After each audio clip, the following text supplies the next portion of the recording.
Good afternoon. I'd like to take the next few moments to address the two investigations that the Justice Department has been conducting in Ferguson, Missouri these last several months.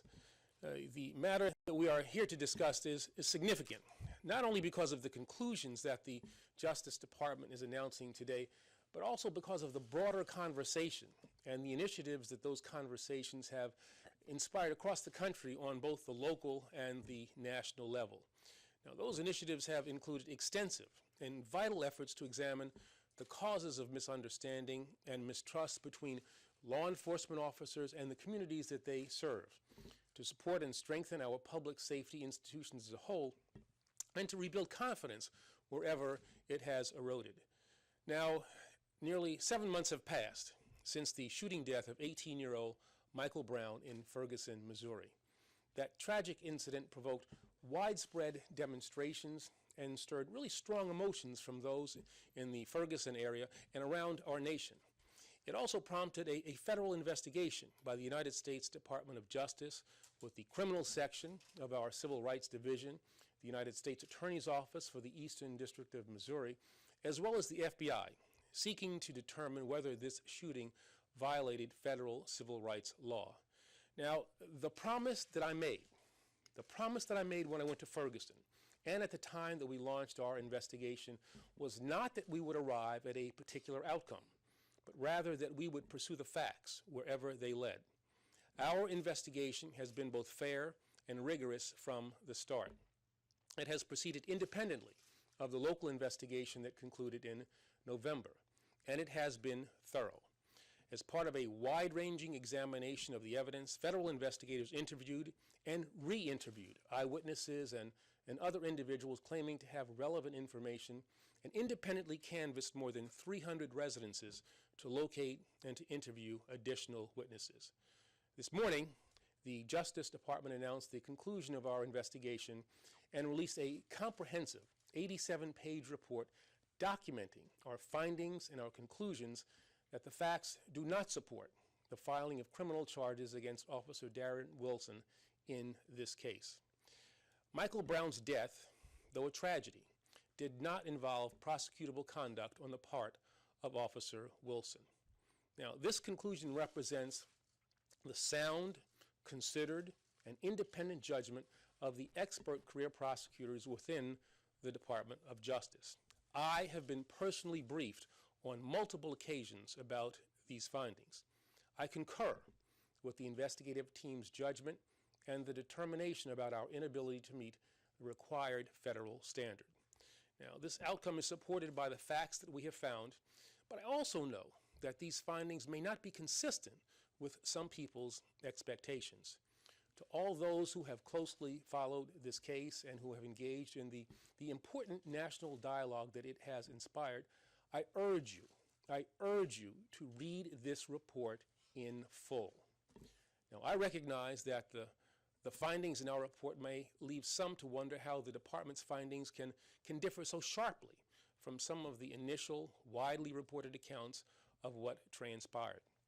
Now, I want to emphasize that the strength and integrity of America's justice system has always rested on its ability to deliver impartial results in precisely these types of difficult circumstances, adhering strictly to the facts and to the law, regardless of assumptions.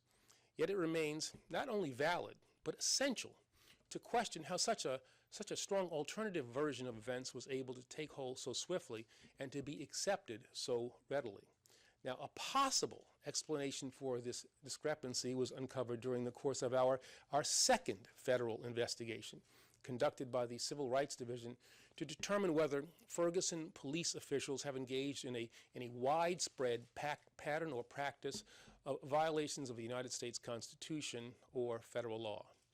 Now, as detailed in what I will call our searing report, and it is searing, also released by the Justice Department today, this investigation found a community that was deeply polarized, a community where deep distrust and hostility often characterized interactions between police and area residents, a community where local authorities consistently approached law enforcement not as a means for protecting public safety, but as a way to generate revenue. A community where both policing and municipal court practices were found to be disproportionately harmful to African American residents. A community where this harm frequently appears to stem, at least in part, from racial bias, both implicit and explicit. And a community where all of these conditions, unlawful practices, and constitutional violations have not only severely undermined the public trust, eroded police legitimacy, and made local residents less safe, but created an intensely charged atmosphere where people feel under assault and under siege by those who are charged to serve and to protect them. Now, of course, violence is never justified, but seen in this context, amid a highly toxic environment defined by mistrust and resentment, stoked by years of bad feelings, and spurred by illegal and misguided practices, it's not difficult to imagine how a single tragic incident set off the city of Ferguson like a powder keg. In a sense, members of the community may not have been responding only to a single isolated confrontation, but also to a pervasive, corrosive, and deeply unfortunate lack of trust, attributable to numerous constitutional violations by their law enforcement officials, including First Amendment abuses, unreasonable searches and seizures, and excessive and dangerous use of force, exacerbated by severely disproportionate use of these tactics against African Americans, and driven by overriding pressure from the city to use law enforcement not as a public service, but as a tool for raising revenue.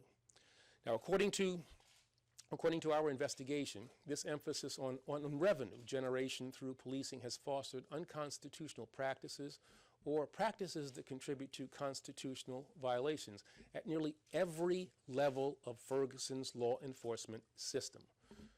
Ferguson police officers issued nearly 50% more citations in the last year than they did in 2010, an increase that has not been driven or even accompanied by a rise in crime.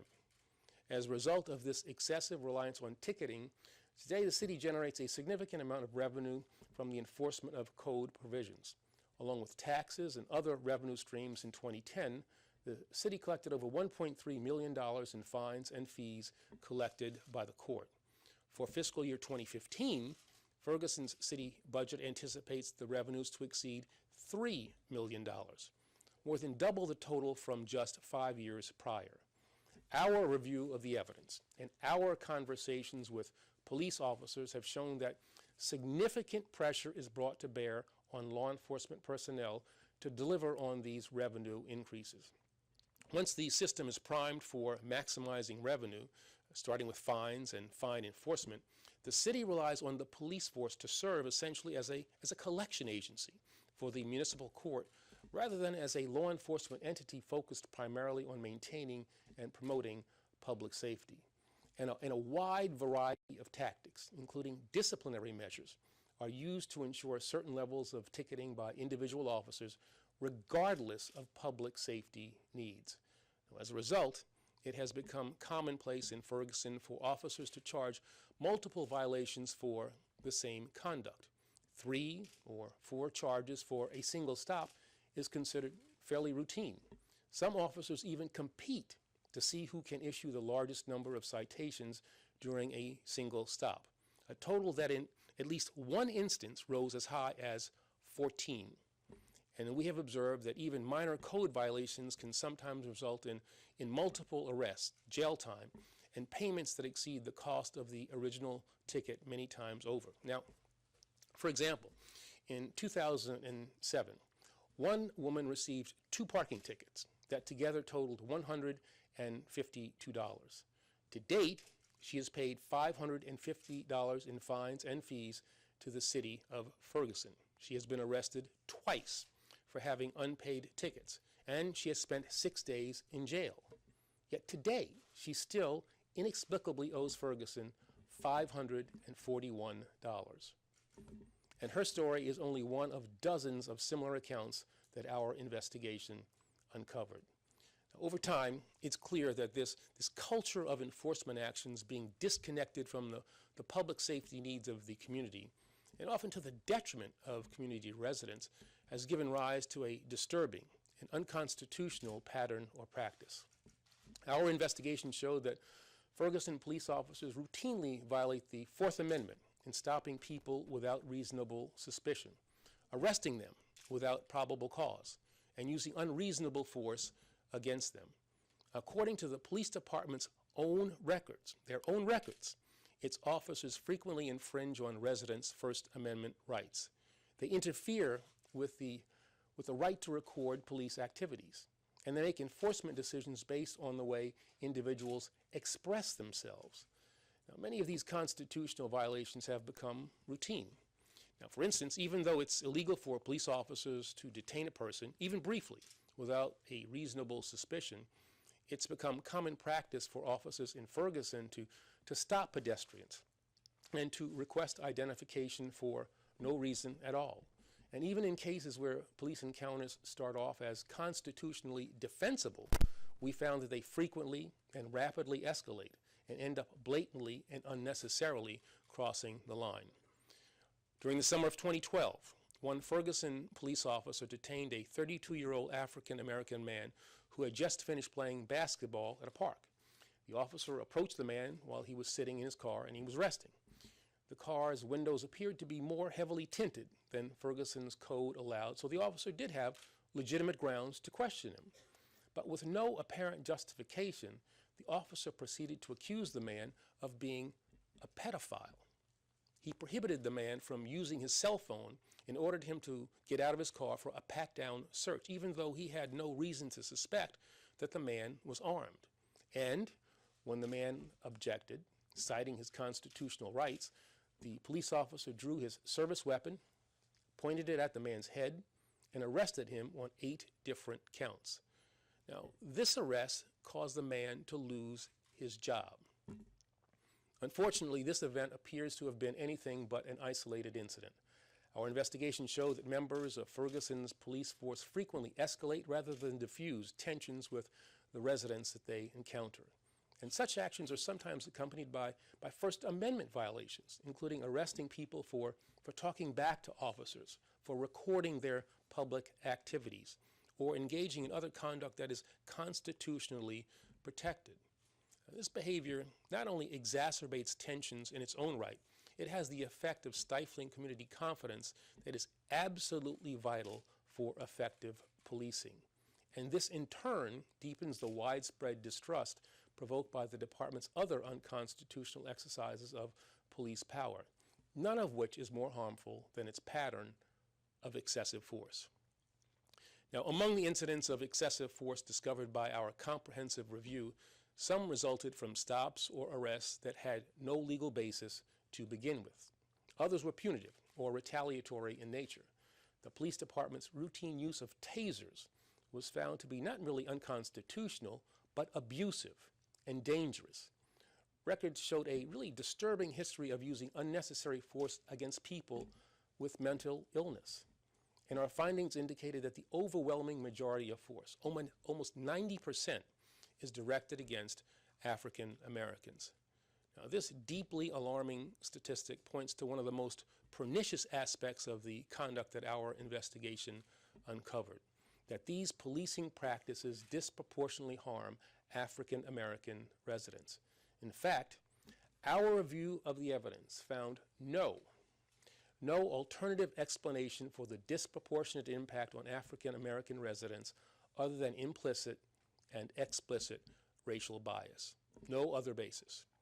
Between October 2012 and October 2014, despite making up only 67% of the population, African Americans accounted for a little over 85% of all traffic stops by the Ferguson Police Department.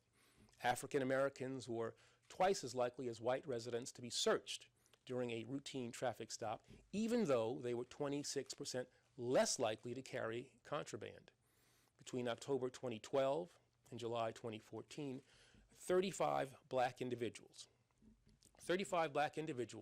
and 0 white individuals received 5 or more citations at the same time. During the same period, African Americans accounted for fully 85% of the total charges brought by the Ferguson Police Department. African Americans made up over 90% of those charged with a highly discretionary offense described as, and I quote, manner of walking along roadway, unquote. Manner of walking along roadway. And use of dogs by Ferguson police appears to have been exclusively reserved for African Americans. In every case in which Ferguson police records recorded the race of a person bit by a police dog, that person was African American. The evidence of racial bias comes not only from statistics, but also from remarks made by police, city, and court officials. A thorough examination of the records, including a large volume of work emails, shows a number of public servants expressing racist comments or gender discrimination, demonstrating grotesque views and images of African Americans in which they were seen as the other, called transient by public officials and characterized as lacking personal responsibility. Now, I want to emphasize that all of these examples, statistics, and conclusions are drawn directly from the exhaustive findings report that the Department of Justice has now released. Clearly, these findings and others included in the report demonstrate that although some community perception of Michael Brown's tragic death may not have been accurate, the widespread conditions that these perceptions were based upon and the climate that gave rise to them were all too real. Some of those protesters were right. This is a reality that our investigators repeatedly encountered in their interviews of police and city officials, their conversations with local residents, and their review of thousands of pages of records and documents. This evidence pointed to an unfortunate and unsustainable situation that has not only severely damaged relationships between law enforcement and members of the community, but made professional policing vastly more difficult. And I think very significantly, unnecessarily placed officers at increased risk. And today, now that our investigation has reached its conclusion, it is time. It is time for Ferguson's leaders to take immediate, wholesale, and structural corrective action. Now, let me be very clear. The United States Department of Justice reserves all of its rights and abilities to force compliance and to implement basic change. Nothing is off the table. The report from the Justice Department presents two sets of immediate recommendations for the Ferguson Police Department and the municipal court. These recommendations include the implementation of a robust system of true community policing, increased tracking, review, and analysis of Ferguson Police Department stop, search, ticketing, and arrest practices, increased civilian involvement in police decision-making, and the development of mechanisms to effectively respond to allegations of officer misconduct. They also involve changes to the municipal court system, including modifications to bond amounts and detention procedures, an end to the use of arrest warrants as a means of collecting owed fines and fees, and compliance with basic due process requirements. Ensuring meaningful, sustainable, and verifiable reform will require that these and other measures be part of a court-enforceable remedial process that includes involvement from community stakeholders as well as independent oversight in order to remedy the conduct that we have identified, to address the underlying culture that we have uncovered, and to restore and to rebuild the trust that has so badly been eroded. Now, as the brother of a retired police officer, I know that the overwhelming majority of America's brave men and women in law enforcement, they do their jobs honestly, with integrity, and often at great personal risk. I have immense regard for the vital role that they play in all of America's communities and the sacrifices that they and their families are too often called to make on behalf of their country. It is in great part for their sake and for their safety that we must seek to rebuild trust and foster mutual understanding in Ferguson and in all communities where suspicion has been allowed to fester. Negative practices by individual law enforcement officers and individual departments present a significant danger not only to their communities, but also to committed and hardworking public safety officials around the country who perform incredibly challenging jobs with unwavering professionalism and uncommon valor. Clearly, we owe it to these brave men and women to ensure that all law enforcement officials have the tools, the training, and the support they need to do their jobs with maximum safety and effectiveness. Now, over the last few months, these goals have driven President Obama and me to announce a series of administration proposals that will enable us to help heal mistrust wherever it is found. From a national initiative for building community trust and justice to a historic new task force on 21st century policing, which will provide strong federal support to law enforcement at every level on a scale not seen since the Johnson administration. These aims also have led me to travel throughout the country, to Atlanta, to Cleveland, to Memphis, to Chicago, to Philadelphia, to Oakland, as well as to San Francisco, to convene a series of roundtable discussions dedicated to building trust and engagement between law enforcement, civil rights, youth, and community leaders from coast to coast. As these discussions have unfolded, I have repeatedly seen that although the concerns we are focused on today may be particularly acute in Ferguson, they're not confined to any one city, state, or geographic region. They implicate questions about fairness and trust that are truly national in scope. And they point not to insurmountable divides between people of different perspectives, but to the shared values and the common desire for peace, for security, and for public safety that binds us together, binds police together, as well as protesters. Now, although the dialogue by itself will not be sufficient to address these issues, because concrete action is what is needed now, concrete action. Initiating a broad, frank, and inclusive conversation is a necessary and productive first step. In all of the Civil Rights Division's activities in Ferguson, as in every pattern or practice investigation the division has launched over the last 6 years, our aim is to help facilitate and inform this conversation, to make certain that it leads to, again, concrete action, and to ensure that law enforcement officers in every part of the United States live up to the same high standards of professionalism. Now, it is clear from our work throughout this country, particularly through the work of our Civil Rights Division, that the prospect of police accountability and criminal justice reform is an achievable goal, one that we can reach with law enforcement and community members at the table as full partners. Last August, when I visited Ferguson to meet with concerned citizens and community leaders, I made a solemn commitment that the United States Department of Justice would continue to stand with the people there long after the national headlines had faded. Well, this week, with the conclusion of our investigations into these matters, I again commit to the people of Ferguson that we will continue to stand with you and to work with you to ensure that the necessary reforms are implemented. And even as we issue our findings in today's reports, our work will go on. It will go on as we engage with the city of Ferguson and surrounding municipalities to reform their law enforcement practices and to establish a public safety effort that protects and serves all members of the community. It will go on as we broaden this work and extend the assistance of the Justice Department to other communities around the country. And it will go on as we join together with all Americans to ensure that public safety is not a burden undertaken by the brave few, but a positive collaboration between everyone in this nation. The report that we have issued and the steps that we have taken are only the beginning of a necessarily resource-intensive and inclusive process to promote reconciliation, to reduce and eliminate bias, and to bridge gaps and build understanding. And in the days ahead, the Department of Justice will stay true to my promise, vigilant in its execution and determined in the pursuit of justice in every case, in every circumstance, and in every community across the United States of America. Thank you.